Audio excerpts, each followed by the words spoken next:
Comment arrêter les ballonnements?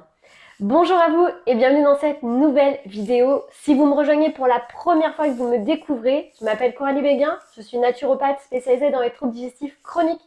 J'accompagne toutes les personnes qui ont des problématiques de digestion à pouvoir supprimer les causes de la maldigestion et à aller mieux. Je suis spécialisée dans la colopathie, les maladies inflammatoires du côlon, mais tout ce qui concerne aussi les ballonnements et les ventres gonflés. Bienvenue à vous dans cette vidéo. N'oubliez pas de vous abonner à ma chaîne YouTube pour retrouver de nombreux conseils pour prendre en main votre santé et de me mettre un petit pouce bleu pour m'encourager dans mes vidéos, ça me fait toujours plaisir. Alors bienvenue à vous dans cette vidéo. Aujourd'hui, je vous propose qu'on le voit ensemble comment stopper les ballonnements. Alors très souvent, quand on me pose la question, on me dit voilà Coralie, j'ai envie d'arrêter les ballonnements, je me sens vraiment mal à la fin de ma journée, j'ai tout le temps le ventre qui gonfle et je ne sais plus quoi faire pour soulager. Il faut bien comprendre que ce soit d'une manière naturelle ou d'une version avec des médicaments, très souvent on va vouloir chercher une plante, un complément alimentaire pour soulager. Or nous, notre travail, et je comprends très bien votre point de vue, puisque quand on souffre, en fait, on veut trouver quelque chose pour se soulager tout de suite. Ça, c'est l'être humain en général. Quand on a un mal de tête, on va prendre un Doliprane, on veut être soulagé tout de suite. C'est vraiment dans notre société et comme ça, on nous a habitués à avoir quelque chose instantanément. Moi, ce que je veux vous faire passer comme message aujourd'hui dans cette vidéo, c'est que si vous avez des ballonnements, il y a une cause. Et ça, c'est très important de comprendre ça en naturopathie parce que s'il y a une cause à vos ballonnements, c'est-à-dire qu'il y a quelque chose que vous faites dans votre alimentation ou dans votre façon de vous alimenter qui n'est pas correct, qui ne vous convient pas par rapport à votre intestin et votre ventre. En fait, votre ventre travaille en équilibre. On a une flore de fermentation et on a une flore de putréfaction. Si ces deux flores ne sont pas équilibrées, c'est là où les troubles vont apparaître et la fermentation ou la putréfaction intestinale va apparaître.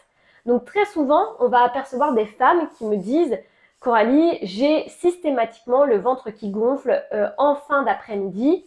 Ça me paraît normal, toutes les femmes sont comme ça. » Non, ce n'est absolument pas normal d'avoir le ventre qui gonfle à la fin de la journée, même si vous avez eu l'impression que vos parents ou vos amis étaient tous comme ça, ce n'est absolument pas normal. Je dis pas qu'on devrait avoir un ventre très plat, mais pas non plus un ventre qui ballonne et au point de déboutonner le bouton après avoir effectivement, arrivé en fin de journée. Donc première chose, il va falloir sûrement revoir votre mastication. Et ça, je m'attarde beaucoup dessus parce que effectivement, on nous dit à chaque fois, voilà, moi je prends 10 à 15 minutes pour manger et puis c'est suffisant. Savez-vous qu'en 1980, les repas duraient entre 1h30 et 2h? On est tous très loin de ça et beaucoup de gens passent même leur temps à manger en train de faire autre chose. Et peut-être que c'est votre cas, peut-être que quand vous êtes sur votre lieu de travail, vous travaillez encore, vous ne prenez pas de pause déjeuner, ou vous êtes en train d'appeler votre conjoint ou vos amis, ou vous êtes en train peut-être, si vous mangez chez vous, de regarder un film ou regarder une série.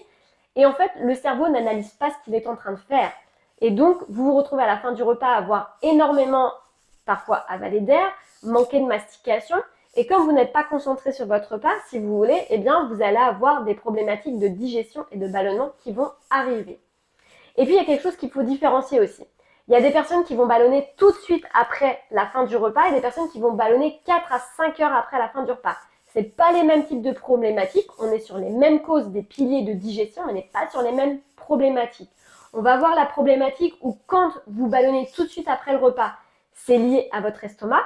Et quand vous ballonnez après la fin des repas, longtemps après, 4-5 heures après, c'est plus lié à votre intestin. Et donc, comme je vous le disais, effectivement, en fait, ces problématiques de ballonnement, en fait, peuvent être liées à l'estomac. Et cet estomac, on le néglige trop par le fait de manquer de mastication, qui est la première des causes de maldigestion en France. Il faut savoir que beaucoup de personnes mangent beaucoup trop vite, qu'on ne fait pas cet effort de mastication et qu'on passe même plus 1 heure à table comme on a pu le faire dans les années 80. Rappelez-vous, je vous l'ai dit en début de vidéo, 1h30 à 2h de temps où on était assis à partager le repas. Aujourd'hui, on avale à la va-vite, on est stressé, on n'a pas le temps, on prend un sandwich, on est en train déjà de courir et de penser à ce qu'on va faire après. Non! Quand on mange, on prend son temps, on mastique et on digère Et c'est comme ça que ça se passe, parce que si vous êtes en train d'activer votre parasympathique, votre orthosympathique, en fait, c'est deux systèmes qui ne peuvent pas fonctionner en même temps. Si vous êtes en train de marcher, vous ne pouvez pas digérer. C'est très simple, il faut le para, et donc vous serez en train de mal digérer. C'est comme si on vous demandait de faire du sport et de digérer et de manger en même temps. Vous allez vous dire, ouais, enfin si je suis en train de courir, je peux pas manger en même temps. Bah c'est exactement pareil pour la digestion. Si vous êtes en train de manger, on peut pas regarder un film, on peut pas marcher, on peut pas faire du shopping. On est à la digestion à 100%. J'espère que ce conseil vous aura plu et j'espère que vous allez surtout l'appliquer et passer à l'action. Mettez-moi un petit commentaire pour me dire si vous allez passer à l'action, si vous allez prendre plus de temps à la mastication. Mettez-moi un commentaire pour me dire combien de temps vous passez de temps à table. Et puis, on se retrouve très vite dans une prochaine vidéo. N'oubliez pas de me rejoindre sur les réseaux sociaux, sur Instagram et Facebook pour avoir encore plus d'informations sur comment prendre soin de sa digestion. Moi, je vous embrasse. On se retrouve très très vite. Prenez bien soin de vous.